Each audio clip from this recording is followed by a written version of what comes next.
chapter 4, verse 19. Matthew 4:19. 19 वचन 4 अध्याय मत्ते. त्याने त्यांना म्हटले, माझ्या मागे चला, म्हणजे मी तुम्हाला माणसे धरणारे करीन.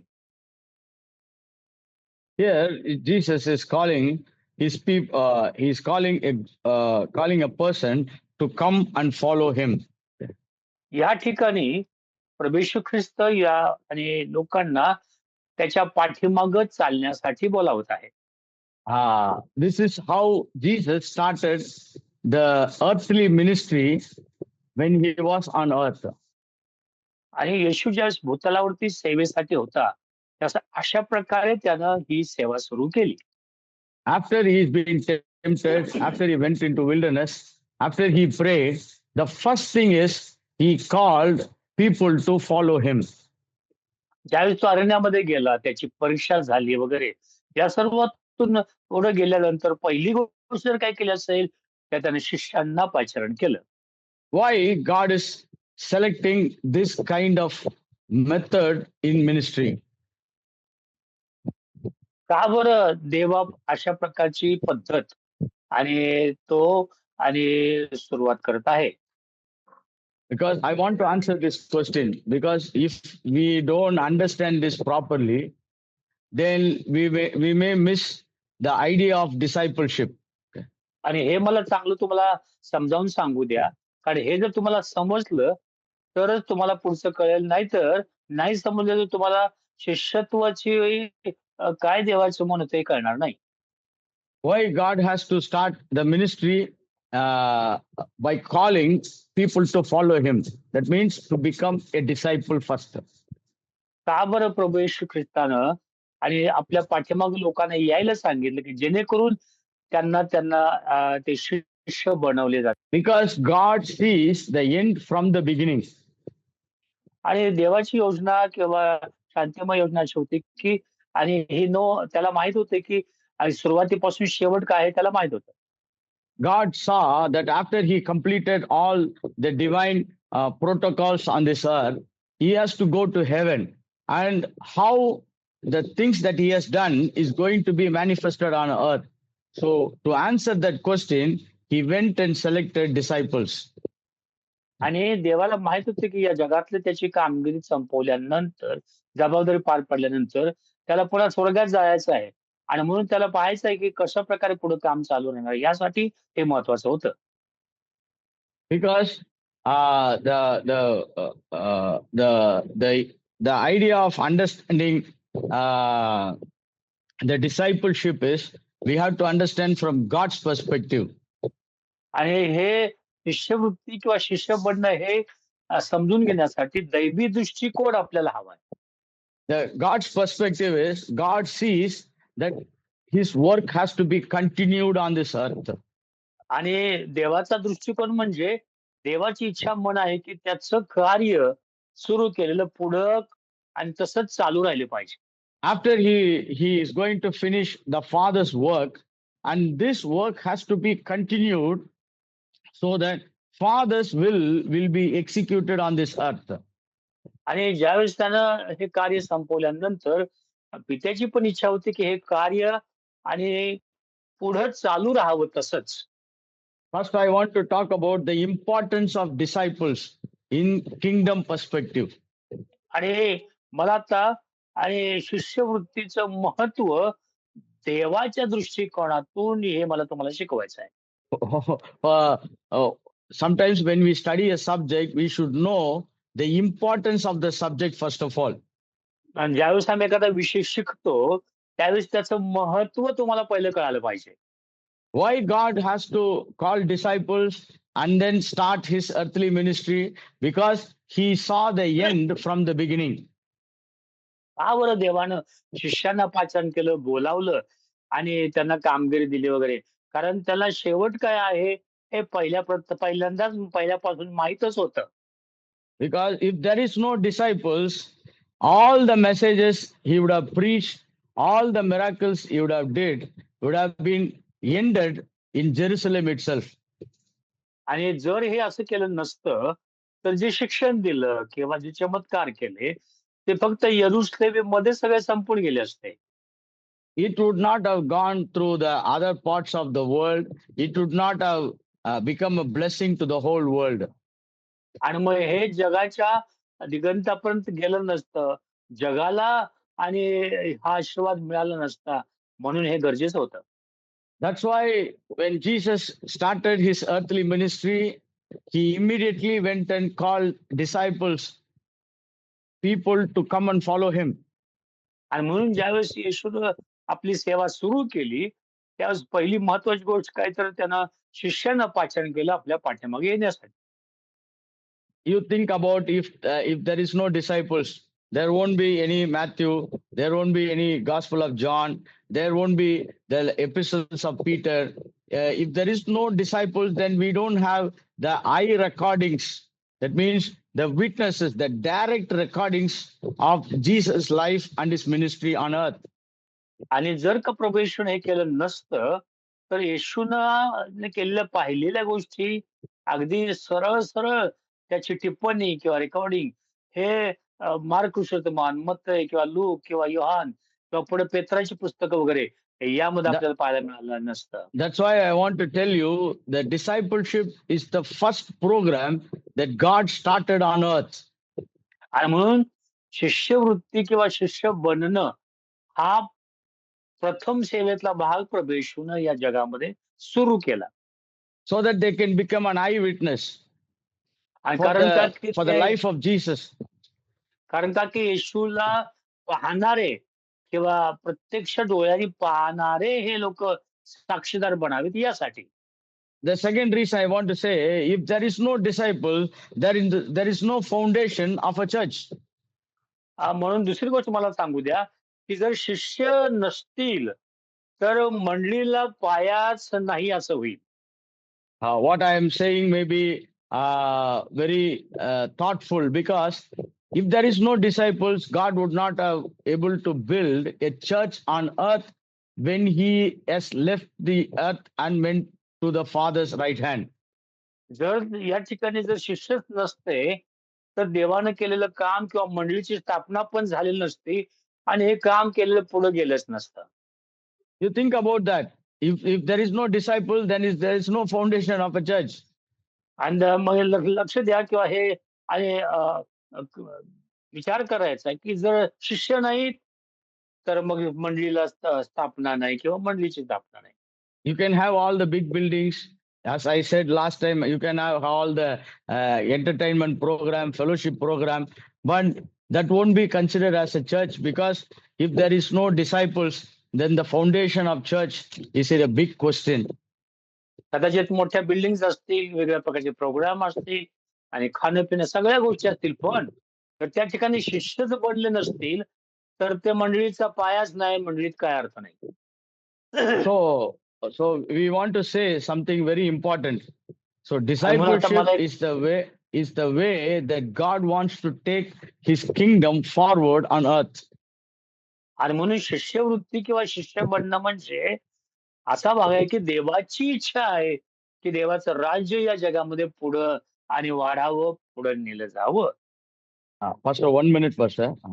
Yes yes.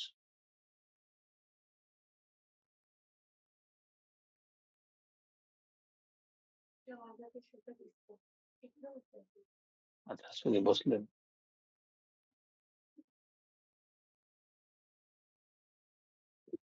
So the third thing I want to say, why discipleship is more important from divine perspective is, if there is no disciples, the experience is not transmitted to other people's life.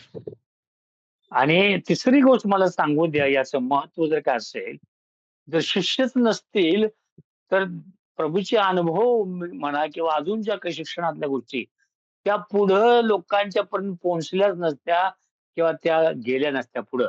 Because they are the eyewitnesses. कारण का की त्याने डोळ्याने पाहिलेले हे साक्षीदार होते. Second thing, they are church. आणि हे लोक चर्चला एक पायाभूत असे होते. And then they are the people who are transmitting the divine experience into other people's life. आणि हेच लोक होते ज्यांनी आणि हे शिक्षण किंवा हा पायाभूत मूलभूत गोष्टी अनेकांच्या इतर लोकांच्या पर्यंत नेल्या आणि त्यांच्या जीवनामध्ये ते पेरल्या. Otherwise, Christian belief would have become a philosophical idea. कारण का की हे जर केलं नसतं, तर ख्रिस्ती विश्वास हा एक तत्वज्ञानातला भाग झाला असता. You may think why I'm telling all those things. I tell you, if there is no discipleship, then God's program is sabotaged or it is been stand still. That's why God created discipleship program. आणि जर समजा तुम्ही म्हणाल की मी हे का सांगत आहे वगैरे. लक्षात ठेवा, जर शिष्यच नाही बनले, तर देवाची योजना, देवाचा कार्यक्रम, देवाच्या सुवार्ता तिकडेच थांबतील. एकाच ठिकाणी पुढे जाणारच नाही. म्हणून हे गरजेचं आहे. That's why I want to tell you give very careful hearing to this subject because we are on divine program. We are on a very important moment in God's kingdom. आणि म्हणून माझी विनंती आहे, की तुम्ही खूप सर्वांनी लक्ष द्या आणि या सर्व गोष्टी व्यवस्थित समजून घ्या. कारण माझी इच्छा आहे, की देवाची ही योजना होती, की हा एक अद्भुत दैवी कार्यक्रम इथं सुरुवात करावी आणि हे सर्वांना कळावं. As we studied last week, said, Jesus said, all authority is given unto me. Now go into all the world and make disciples. गेल्या वेळेस मी सांगितलं त्याप्रमाणे मी म्हटलं, की येशू म्हटलं, की सर्वाधिकार मलाच दिलेले आहेत. म्हणून तुम्ही जा आणि जगातल्या लोकांना शिष्य करा. Now you are my disciple. Now you go and make others disciples. That means you also make people to experience what you have experienced in life. आणि म्हणून आता तुम्ही शिष्य आहात, तर तुम्ही जे अनुभवले आहे, ते इतरांपर्यंत न्या, की जेणेकरून त्यांनाही तसे चांगले अनुभव येतील. So if we really think that we are so much in love with Jesus, then we have to follow the way he wants things to be done on earth.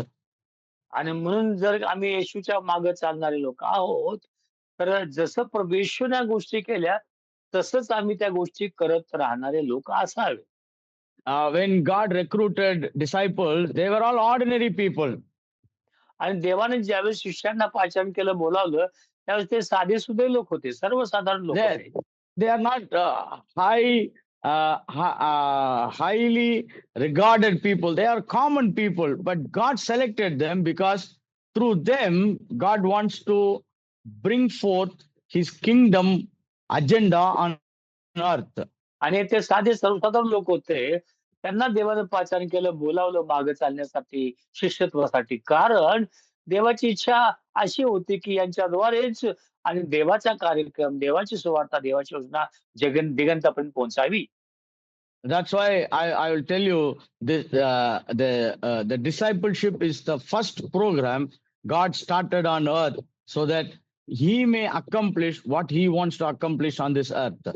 आणि म्हणून मला तुम्हाला सांगू द्या, की शिष्यत्व किंवा शिष्य बनणं हा एक पहिला कार्यक्रम किंवा पहिल्या सेवेतला भाग प्रभू सुरुवात केला, की जेणेकरून त्याची इच्छा होती, की देवाचं राज्य किंवा देवाच्या गोष्टी इतरांपर्यंत पोहोचाव्या.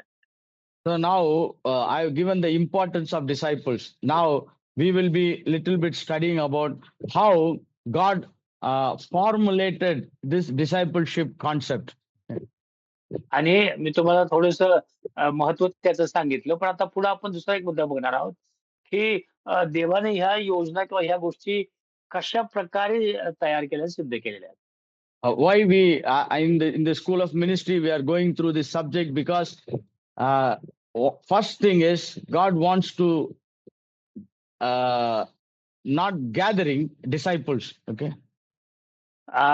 पहिली गोष्ट का बरं आम्ही या सत्रामध्ये किंवा आपल्या स्कूल ऑफ मिनिस्ट्रीमध्ये हे शिकत आहोत? कारण का, की देवाला फक्त लोकांना फक्त डिसायपल म्हणून गोळा करायचं नाही. There are many people who are following Jesus, but all of them are not disciples. आणि अनेक लोक आहेत येशूच्या मागे चालत, पण सर्वच काही शिष्य बनलेले नाहीत. There is a sharp difference between this group of people. There was a huge crowd, but there were very little disciples. आणि खूप मोठा फरक आहे याच्यामध्ये. खूप गर्दी मोठी प्रभूच्या मागे चालत आहे, विश्वास होतो. पण त्यातले काही ठराविक लोक असतात, की जे आता शिष्य बनलेले आहेत. So our desire is to see the crowd becoming disciples. म्हणून आमची इच्छा अशी आहे आणि प्रार्थना आहे की जेणेकरून हे जे आणि घोळक्यातले लोक आहेत त्याने फक्त मागं नाही चालत तर ते शिष्य बनावेत येशूचे. Uh, uh, Through crowd, God works His way to bring forth disciples into this world. आणि अशा जमावामधून देव अशा प्रकारचे काम करतो की आणि लोकांना शिष्य बनण्यासाठी पुढं आणि त्यांना पाचारण करतो, बाजूला करतो. There may be hundreds of people in our church. आणि कदाचित 100पेक्षा जास्त लोक आपल्या मंडळीमध्ये असतील. We are so happy to celebrate Jesus with a lot of people in our church. But the discipleship program, the school of ministry, is a people who are being brought out from those crowd to become a mature believer in Christ Jesus. आणि पण हा जो programme आहे शिष्यत्वाचा, आपल्या मंडळामध्ये अनेक लोक असतील. पण एक महत्वाची गोष्ट यामध्ये आम्हाला साध्य करायची आहे, ती म्हणजे या सर्व अनेक लोकांमधून खरे शिष्य आपल्याला बाजूला करता येतील. So divine idea is all of them should become a disciple. आणि एक दैवी आणि भावना अशी आहे की हे हे सर्व जे आहे ते फक्त मागे येशूचे चालणारे नाही, ते सर्व शिष्य बनावेत. Uh, Whether we become leaders or whether we become great, those things are all depends on the calling and anointing. But discipleship is the basic thing that we all have to become. आणि कदाचित leader म्हणा किंवा अजून काही वेगळ्या प्रकारचे कार्य करणारे असतील, अभिषेक असेल वगैरे, पण तो वेगळा भाग आहे पाचारणामधला. पण आपल्याला शिष्य बनणं किंवा येशूच्या मागे चालून शिष्यत्व धारण करणं हा अगदी मूलभूत भाग आहे जो आम्हाला करायला So पाहिजे. a disciple can become a leader. Okay. आणि शिष्य जो आहे चांगला, तो चांगला लीडर पण बनू शकतो. A disciple can become a pastor. आणि चांगला जो शिष्य आहे तो पुढे जाऊन पालक पण बनू शकतो. A disciple can become a businessman. आणि एखादा चांगला शिष्य हा आणि बिझनेसमॅन पण बनू शकतो किंवा व्यवसायिक बनू शकतो. But everybody has to become a disciple. पण प्रत्येकाला पहिल्यांदा चांगला शिष्य येशूचा व्हायला पाहिजे. So today I want to talk a little bit on the subject of follow me. When Jesus called his people, what he was trying to tell, follow me. आता पुढे आपण पाहूया की थोडं आणि येशू म्हटलं की अनेकांना माझ्या मागे ये. आता नेमकं माझ्या मागे ये आणि म्हणजे येशूला काय म्हणायचं होतं? In Matthew chapter 4 verse 19, Jesus said, follow me, I will make you fishers of men. Okay. मत्तई 4 आणि 19 मध्ये म्हटलेलं आहे की त्याने त्यांना म्हटले, माझ्या मागे ये चला म्हणजे मी तुम्हाला माणसे धरणारे करीन. He is the first quality of a disciple is to follow the person Jesus Christ. पहिली महत्वाची आणि गोष्ट किंवा कुवत क्षमता शिष्यामध्ये असायला पाहिजे, ती म्हणजे So, प्रभू येशूच्या मागे चाल. Pastor, you are able to get me? Yes yes yes Yeah, somebody is trying to log in, but suddenly it stopped. Okay. Praise Okay. God. Here he is telling, Lord. follow me. That means he's calling people to follow the person, the Jesus Christ. Oh. आणि या ठिकाणी तो माझ्या मागेच चला असं म्हणत आहे. त्यावेळेस तो म्हणत आहे की आणि मी जो प्रभू येशू ख्रिस्त आहे मला अनुसरत माझ्या मागे चला. Many times people think we follow certain doctrines, we follow certain rituals, we follow certain liturgy. That means the way we worship. They think they are called disciples. No, Jesus said, "Follow me." That means he's calling people to follow a person. Okay. आणि अनेक वेळेस आम्ही पाहतो की काही तत्व याच्या पाठीमागे चालतात, काहीतरी उपासना चांगली आहे इकडे असं म्हणून त्याच्यासाठी मागे लागतात. पण देवाची किंवा येशूची इच्छा होती की येशू हा जो व्यक्तिमत्व होतं त्या व्यक्तीच्या मागं आम्ही चालावं. Many times following a instruction, following a principle, following a doctrine is very easy, but following a person, you have to carefully have a relationship. आहे. म्हणून महत्वाची गोष्ट आहे, की कधी-कधी तत्वाच्या मागे जाणं किंवा काही सिद्धांताच्या पाठीमागे चालणं एखाद्या व्यक्तीच्या आणि हे जरा सोपं जाईल. पण त्या व्यक्तीच्या मागे चालणं यासाठी तुमचं नातेसंबंध त्याच्याबरोबरचे चांगले पाहिजेत. Here, when Jesus said, "You follow me," they left everything and went after his life. आणि ज्यावेळेस येशू म्हटला, "माझ्या मागे चला," ते सर्व सोडून त्याच्या मागे चालू लागले. Verse 20 says, "They immediately left their nets and followed him." ह्या वचनामध्ये म्हटलेलं आहे, की लागलेच ते जाळी सोडून देऊन त्याला अनुसरले. This is a very important question that we have to ask our own self. आणि हा एक महत्वाचा प्रश्न आहे. आम्ही स्वतःला हा विचारायला पाहिजे. I want to give you some of my own insight. Maybe it will help you. मला स्वतःचे काय अनुभव होते माझ्या जीवनामध्ये काय झालं, तुम्हाला मदत होईल त्याची. They never asked, "Lord, will you give food every day?" आणि त्यांनी कधीच असं देवाला किंवा ईश्वराला विचारलं नाही, की "प्रभू आम्हाला भाकरी दररोज देशील का?" "Lord, will you give me a nice place to sleep?" आणि "प्रभू मला चांगली जागा झोपायला देशील का?" By following you, will I get marriage in my life? आणि तुझ्या मागे चालल्यावर मला लग्नाला चांगलं मुलगी किंवा चांगलं माझं लग्न होईल का? How much financial remuneration I will get? They never asked any questions. आणि मग पगार किंवा पैसा-पाणी किती मिळेल? असे प्रश्न त्यांनी काही विचारले नाही. They never asked for any futuristic question. If I follow you, what will be the reward in my life? आणि त्यांनी अशा जीवनातल्या पुढच्या गोष्टींसाठी किंवा असे भवितव्याविषयी काही प्रश्न विचारले नाही. त्यांनी विचारलं नाही, की They आम्ही did. तुझ्या मागे चाललो, तर आम्हाला काय मिळेल? You think about, there was no transaction that was happening there.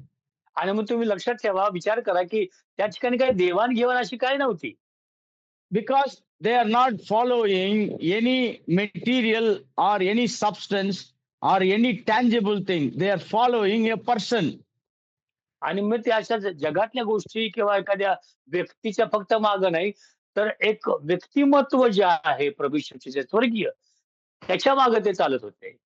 That's why when Jesus said, "Follow me," he never said, "Follow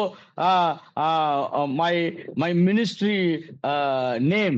He never called them to do all those things. He said, "Follow me, follow a person, me. Then I will do something with you in your life." आणि म्हणून प्रभू येशू म्हटला, की माझ्या मागे चाला. पाठीमागं प्रभू येशूच्या चालणं गरजेचं आहे. तो म्हटला नाही, की माझी मिनिस्ट्री किंवा माझे सिद्धांत याला आणि तुम्ही स्वीकारा त्याच्या मागे चाला. नो. येशू एक व्यक्ती याला त्याने त्याच्या मागे चालणं.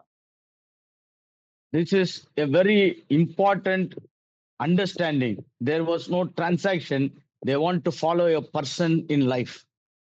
आणि हे फार महत्वाचं आहे. तिकडे अशी देवाण-घेवाण काय नव्हती, पण एक व्यक्तित्व त्यांच्या मागे त्यांना येशूनं चालायला बोलावलं. See, this is the heart of a disciple.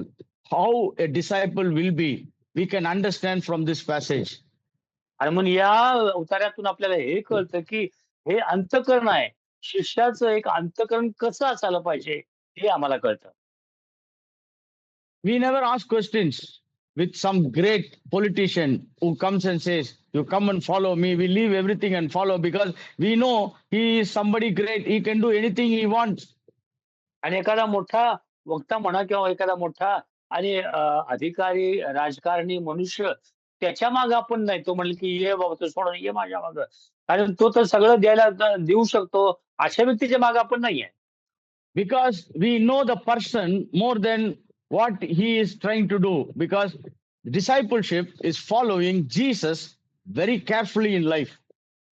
आणि म्हणून शिष्यत्व म्हणजे येशूला अगदी काळजीपूर्वक त्याच्या पाठीमागे चालणं, त्याला त्याला अनुसरणं हे आहे. कोणी एखाद्या व्यक्तीच्या मागे आपण चाललेलो नाही. There is no delay. When Jesus said, "Follow me," they without delay they followed Jesus. आणि त्या ठिकाणी उशीर त्यांनी लावला नाही.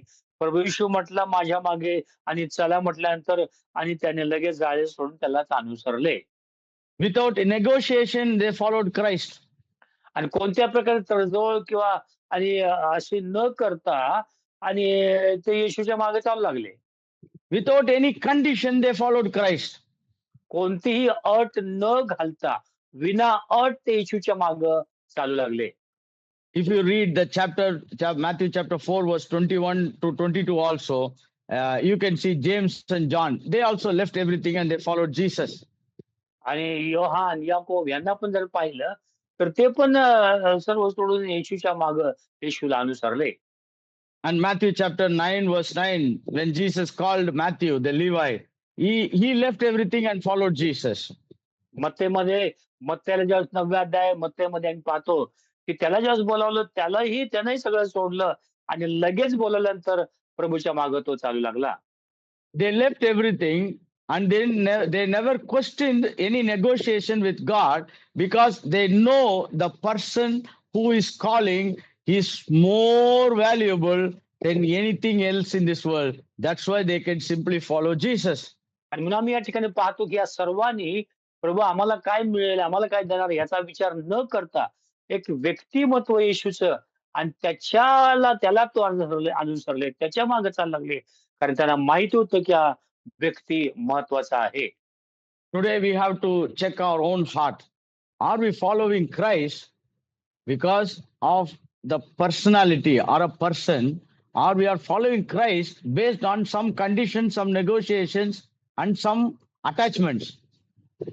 आणि आपण आपल्या अंतःकरणाची पडताळणी करायला पाहिजे, की आज जे आम्ही प्रभू येशूच्या मागे चालत आहोत, ते काहीतरी फायदा म्हणा किंवा काहीतरी वेगळ्या कारणासाठी आहे का खरंच येशूचं व्यक्तिमत्व आणि या त्याच्या पाठीमागे व्यक्ती आणि त्याच्या मागे आहोत.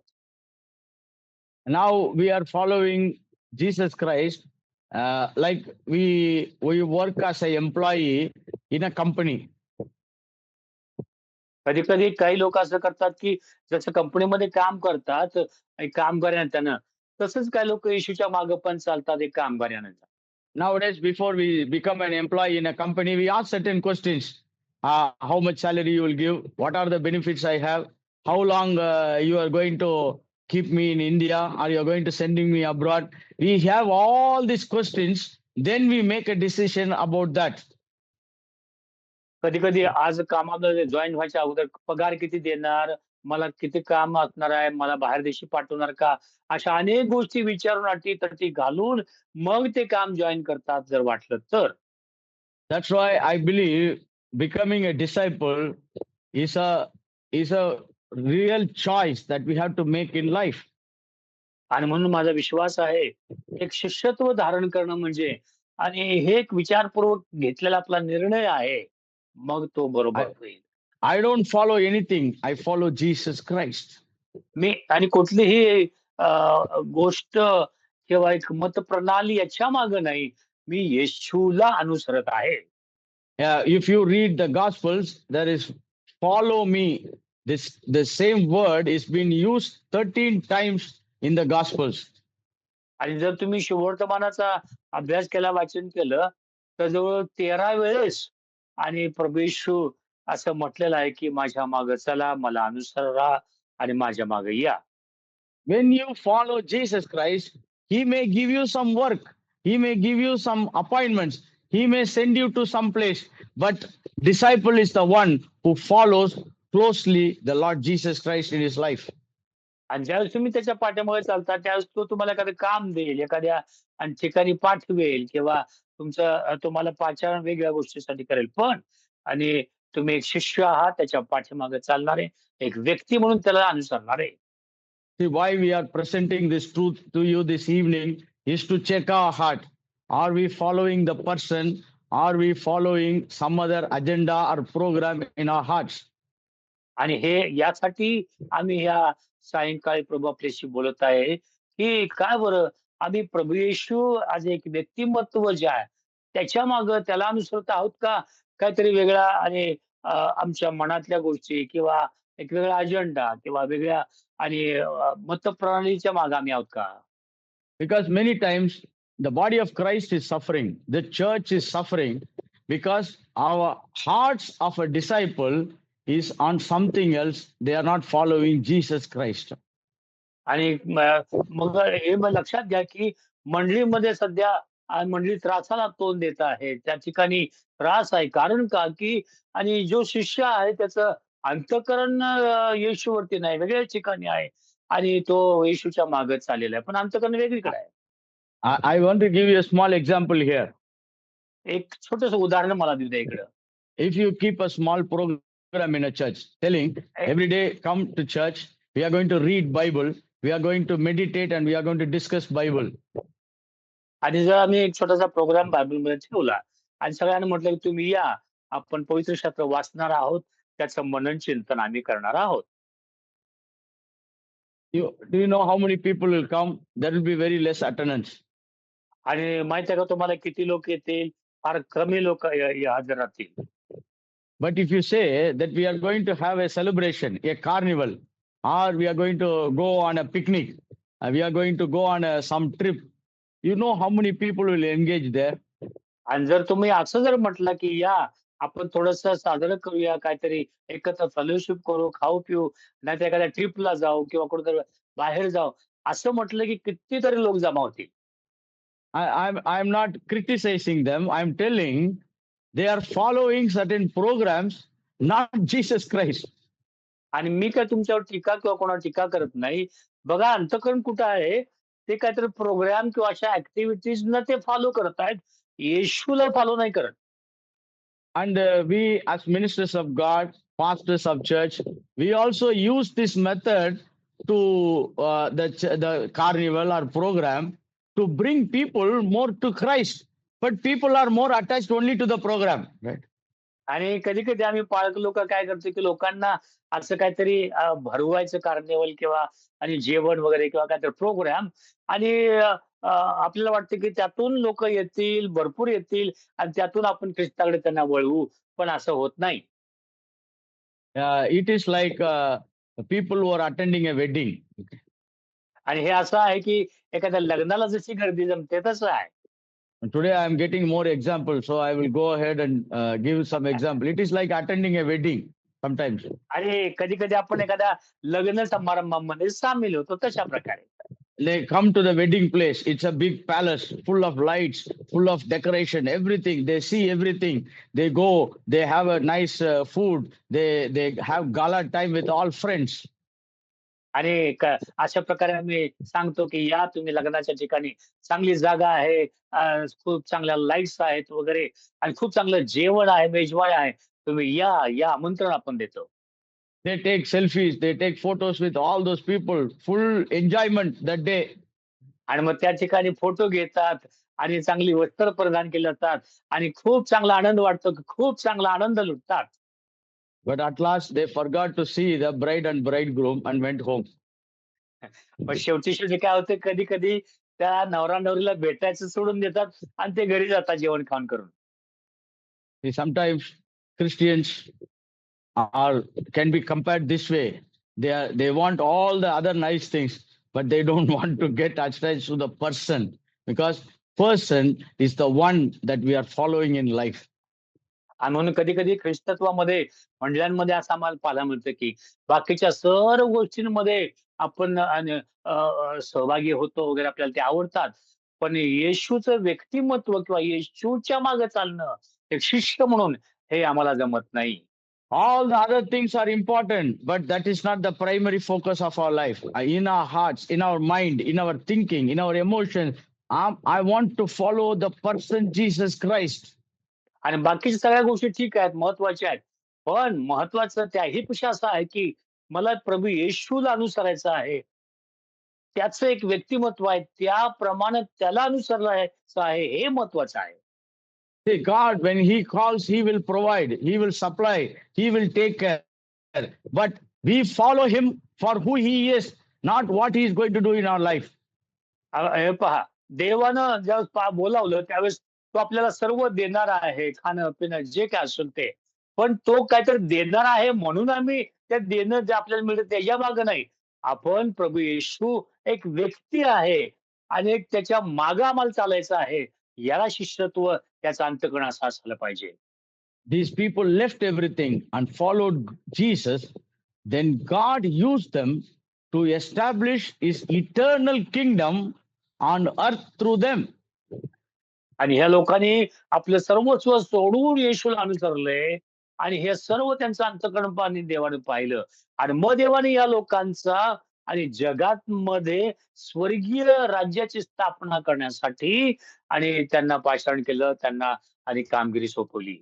I want to tell you that God who created heaven and earth is waiting for people to become a true disciple in their heart so that God can entrust his program on earth you through you and me. आणि खरं तर आमची इच्छा आहे की देवानं आणि तुमच्या अंतःकरणामध्ये कार्य करावं. तुमच्या जीवात्म्यामध्ये कार्य करावं, की जेणेकरून तुम्हाला एक व्यक्तिमत्व येशूच्या मागे चालता येईल आणि मग स्वर्गीय कामगिरी तुम्हाला सोपवण्यासाठी देवाला सोपं जाईल, बरं वाटेल. So, so the first thing is God is inviting us to have a deep communion and fellowship with him. आणि पहिली महत्वाची गोष्ट की देव आपल्याला बोलावित आहे, आपल्याला आमंत्रित करत आहे, की त्याच्याबरोबर एक चांगली सहभागिता, एक खोलवरची सहभागिता, घनिष्ठ नातं आम्हाला जोडता येईल.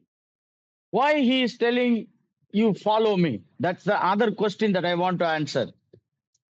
तो असं का म्हणत आहे, की आणि तुम्ही मला अनुसरावा माझ्या मागे या, असं तो का First, म्हणताय? अजून एक कारण मला सांगू द्या.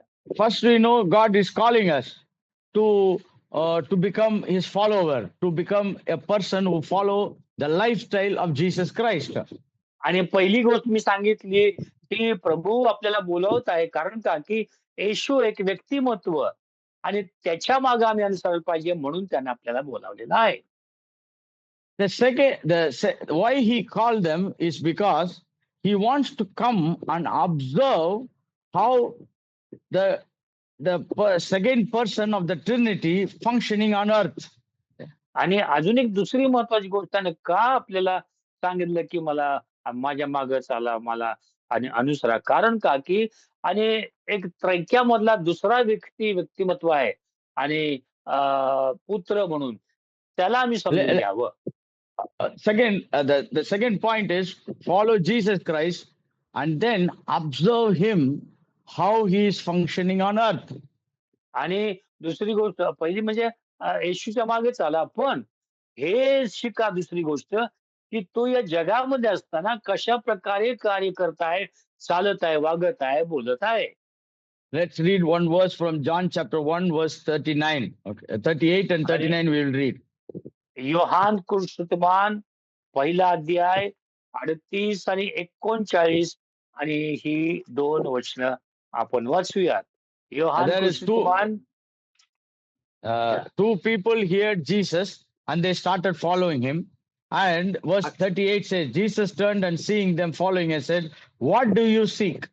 They said to him, Rabbi, which is to say, when translated teacher, where you are staying. हं. तेव्हा येशू वळून त्यांना आपल्या मागे येताना पाहून म्हणाला, तुम्ही काय शोधिता? ते त्याला म्हणाले, रब्बी म्हणजे गुरुजी, आपण कोठे राहता? And Jesus said, verse 39, he said, come and see. येशू म्हटलं, की तुम्ही या आणि म्हणजे पाहाल. So disciple is the one who is following Jesus Christ and observing what he is and what he is doing and how he is functioning on earth. आणि शिष्य म्हणजे आणि येशूच्या मागं एक व्यक्तीच्या मागे चालणारा आणि दुसरी गोष्ट म्हणजे तो कार्य कसा करतो, ऍक्च्युअली काम कसा करतो भूतलावर हे पाहणारा.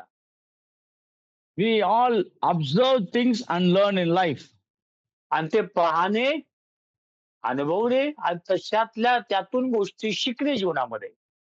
When we are born as a baby in this world, we never आम्ही ज्यावेळेस know एखादं any language.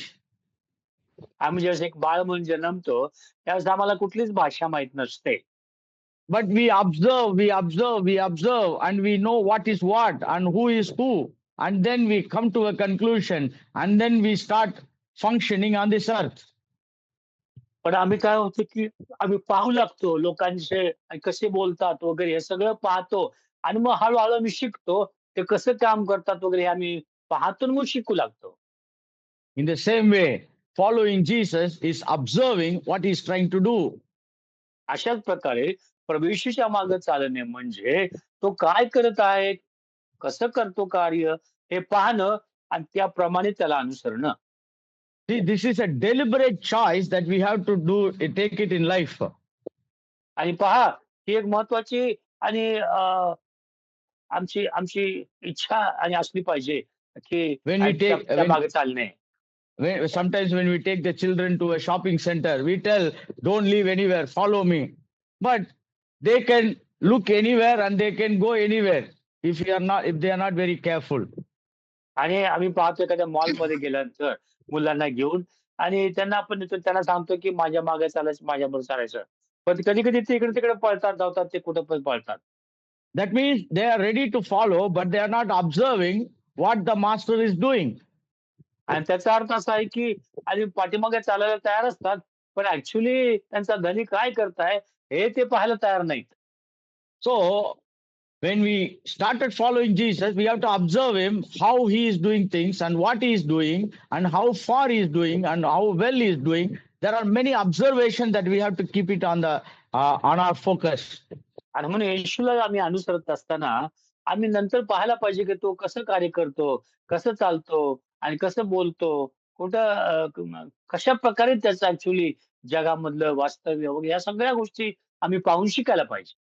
In 33 years, in 3.5 years of Jesus' ministry, he took the disciples wherever he went, whatever he did. When the crowd left, Jesus was explaining parables to these people, teaching to these people.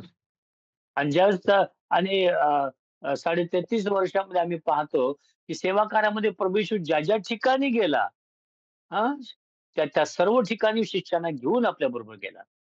Because they are making them observable. That means what is Father thinking, what the Son of God is thinking, what the Holy Spirit is thinking. He is giving them enough understanding through observation. आणि म्हणून त्यांना आणि प्रभूची इच्छा ही होती की त्यांनी यावं, पाहावं की पिता आणि काय म्हणतो, पुत्राचं म्हणणं काय, पवित्र आत्मा कसा कार्य करतो, हे सगळं त्यांनी पाहावं आणि अनुभवावं आणि मग तशा प्रकारे करत पुढे जावं, अनुसरावं प्रभू येशूला. Now you can ask me, when Jesus was there, they could able to observe. Now how to be a observant disciple? आता तुम्ही म्हणाल की प्रभू येशू होता त्यावेळेस ठीक आहे, त्यांनी पाहिलं, त्यांनी अनुभवलं आणि त्यांनी निरीक्षण केलं वगैरे, पण आता हे आम्हाला कसं करता येईल? Take your Bible and read the New Testament with an open heart. You can observe what all Jesus did and what he is commanding us to do right now. तुमचं पवित्र शास्त्र घेऊ शकता, बायबलमध्ये सुवर्तमान वगैरे वाचा, त्यामध्ये प्रभू येशूने कार्य कसं केलं आणि ते तुम्हाला तुमच्या अंतःकरण उघडं ठेवून वाचा आणि मग देवबाप तुम्हाला सांगेल का तुम्हाला दाखवेल कशा प्रकारे आणि त्याने कार्य केलं तुम्हाला कसं करायचं आहे. To see how Jesus walked on this earth, to observe and to understand, we read the scripture. आणि प्रभू येशू कसा चालला, वागला, बोलला या जगामध्ये असताना आणि हे जर समजून घ्यायचं असेल तर आम्हाला बायबलचं वाचन करणं गरजेचं आहे. We are not reading Bible to get a bail on this earth. आणि पवित्र शास्त्र आम्ही यासाठी वाचत नाही की आम्हाला काहीतरी जामीन मिळावा वगैरे असं. Jesus has rescued us from all the sin, condemnation and everything. Then why we are still reading Bible? Because we want to observe what Jesus has done, what his disciple has done, so that I can also become a right disciple, a true disciple on this earth. आणि हे आम्ही का करतो, का शिकणं गरजेचं आहे, का बरं बायबल वाचणं गरजेचं आहे? कारण काय की प्रभू येशू कसा या जगामध्ये चालला, त्याचे शिष्य कसे या जगामध्ये चालले ते आम्हाला समजावं आणि त्या प्रकारे आम्ही चांगलं शिष्यत्व, एक चांगला शिष्य प्रभूचा बनावा यासाठी. True discipleship produce deep obedience. आणि अतिशय खरं जे व्यक्तिमत्व आहे, शिष्यत्व आहे, ते आज्ञाधारकपणाला उपजवितं. If you say that I am a disciple, what is the scorecard that can say that I am a disciple is a deep obedience by observing the life and teachings of Jesus Christ. आणि जर तुम्ही म्हणाल की मी येशूचा शिष्य आहे, असं जो म्हणतो किंवा जर तुम्ही म्हणत असाल, तर लक्षात ठेवायचं की तुम्ही एक खोलवरती अंतःकरणपूर्वक आज्ञा पाळणारे असायला पाहिजे, प्रभूच्या मार्गदर्शनामध्ये चालणारे.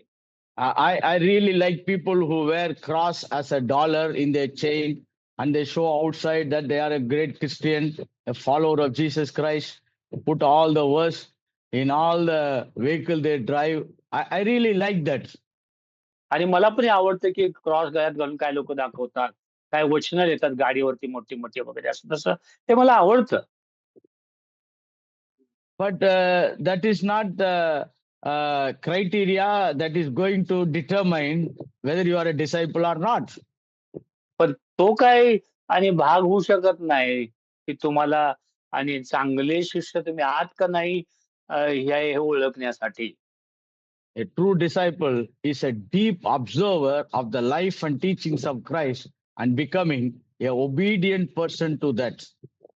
एक खरा शिष्य तोच आहे, की जो प्रभू येशूचं आणि जीवनशैली त्याने पाहिली आणि मग ती आचरण करत तो प्रभू येशूच्या पाठीमागं अगदी विश्वासानं आज्ञाधारकपणा धारण करून चालत आहे.